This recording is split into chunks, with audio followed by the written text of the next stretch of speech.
Another week in the books at the Capitol, Nick, and a lot to talk about, especially a bill that we've been working on and talking about to all of you for quite some time, Senate Bill 2215, which is the bargaining bill.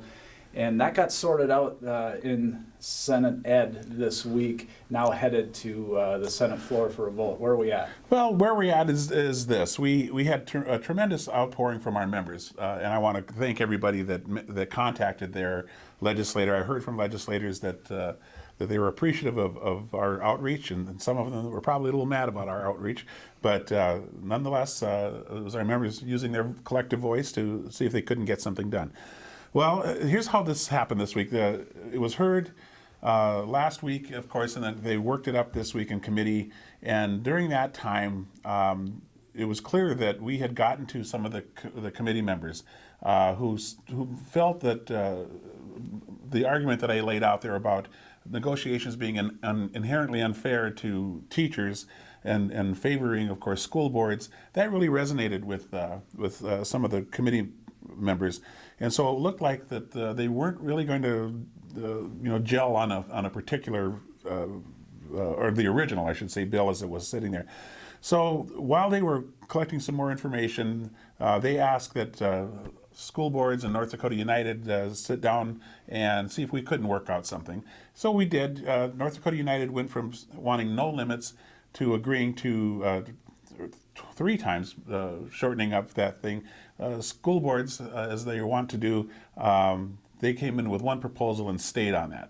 Well, we weren't going to agree to that. It wasn't beneficial for our members. It wasn't helpful to our members. And so we just thought, well, we'll take our chances with the committee.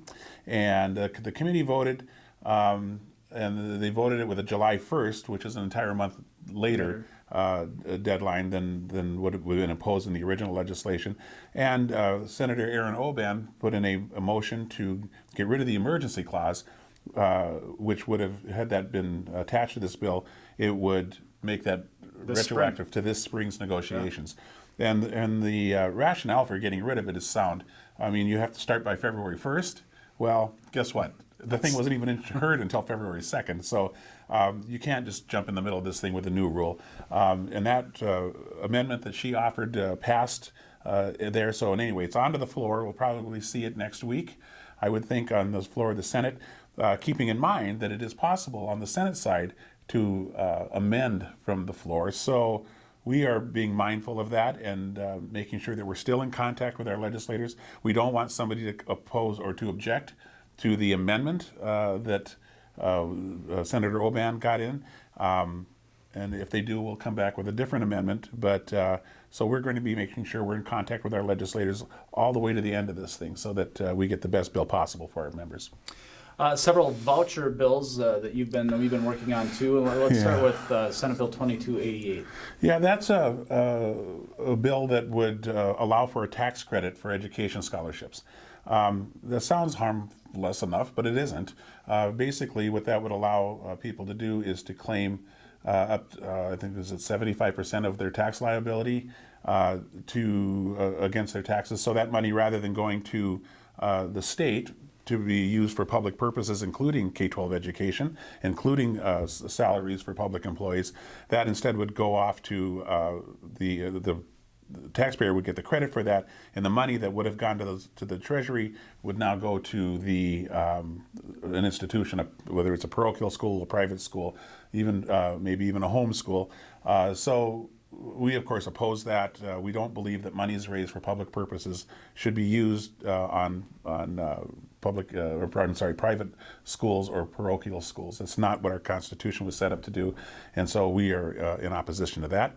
Another one we've talked about in the past, 1369, is the Education Empowerment Program. That one is similar in nature. This would allow private tutors and private schools and parochial schools to receive state monies, which would be a share of what would normally go to the public schools.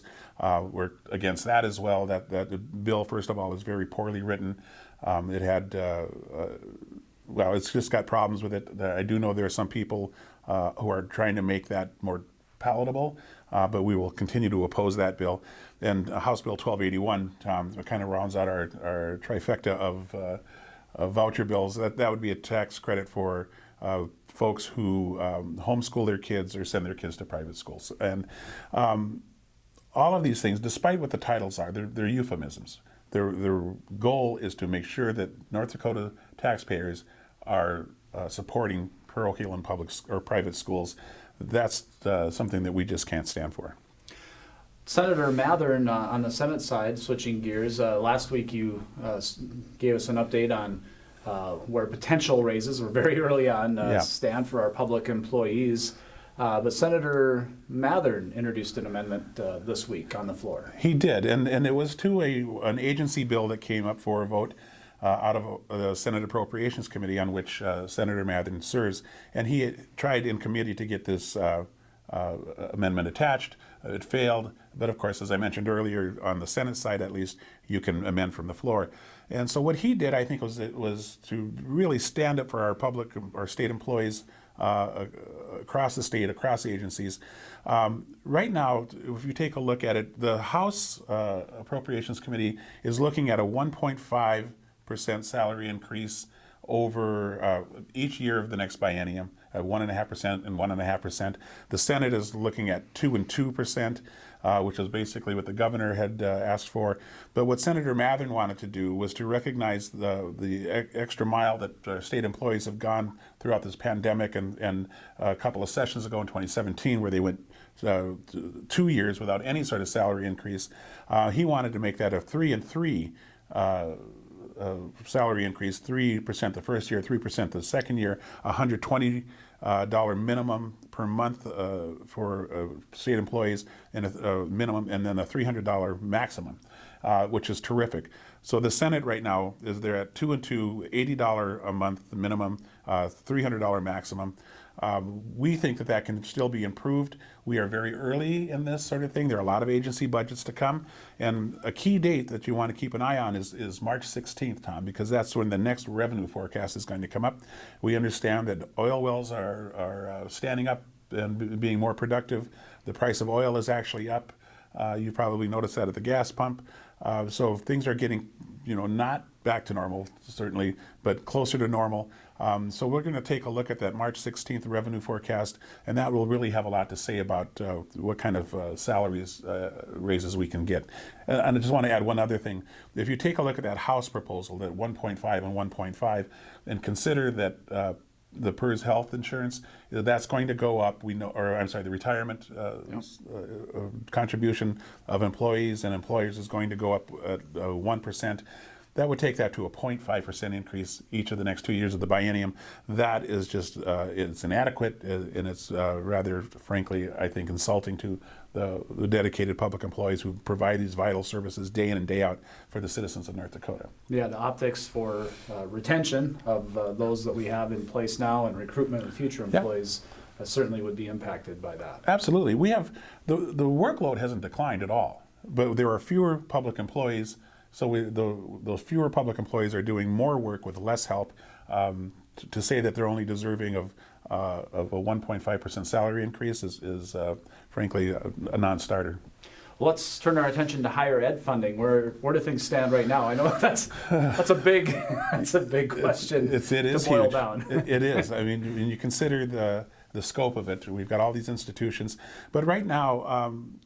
The positive news on higher ed funding is this.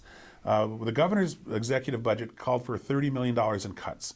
Our Senate Appropriations Committee and Chairman Holmberg have just dismissed that out of hand. They said that's not the way it's going to be. We're not going to cut $30 million from that budget. But they also haven't committed to increasing it either. So at worst, it's going to be a hold even budget. But we're hoping that because of what happens on March 16th, that maybe we can see ways of putting more money into our higher education system beyond salaries. And right now is the time that we really need to be investing in higher education. We don't compete locally or even regionally for the best students and the best faculty.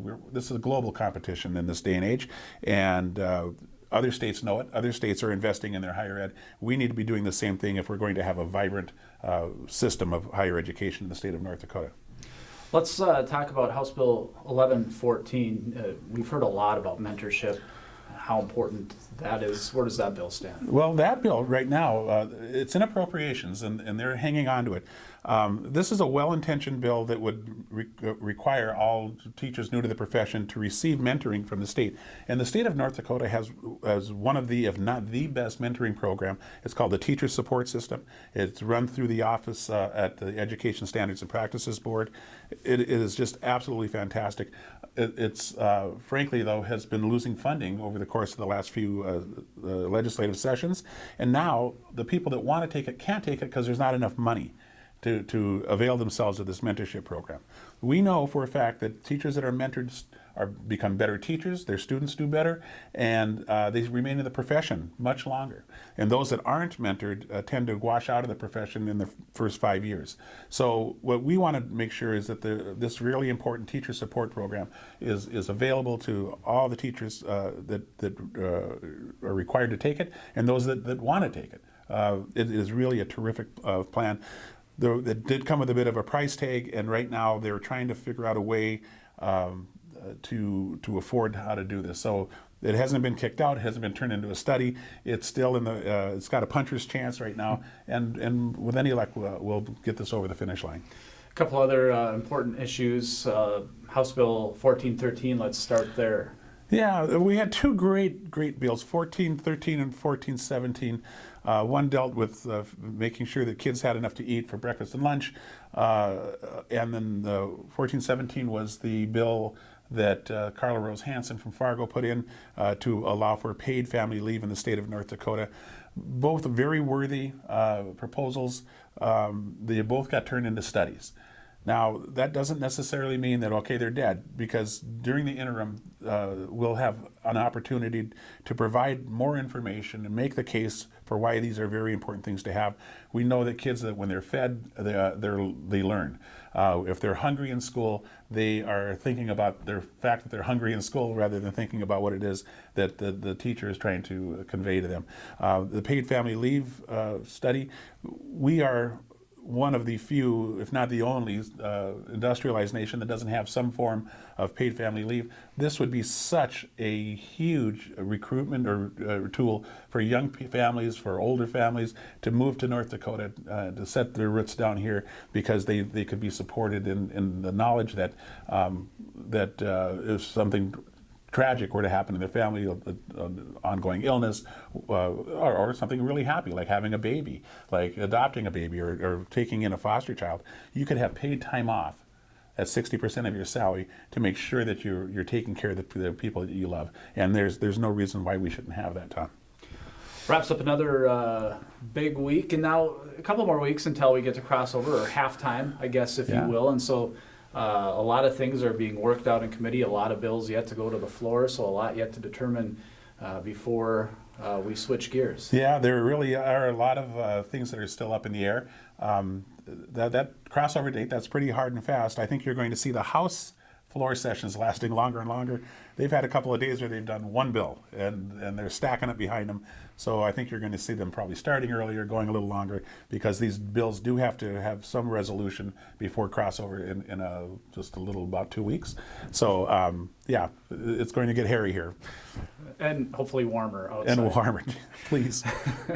Well, we want to invite you to check out our website, ndunited.org. Again, right at the top is our 2021 legislative session tab, and if you click on that, you can find a lot of resources and links to important bills that we've been following. So for North Dakota United President Nick Archuleta, I'm Tom Gerhart. Thanks for joining us. We'll see you again next week.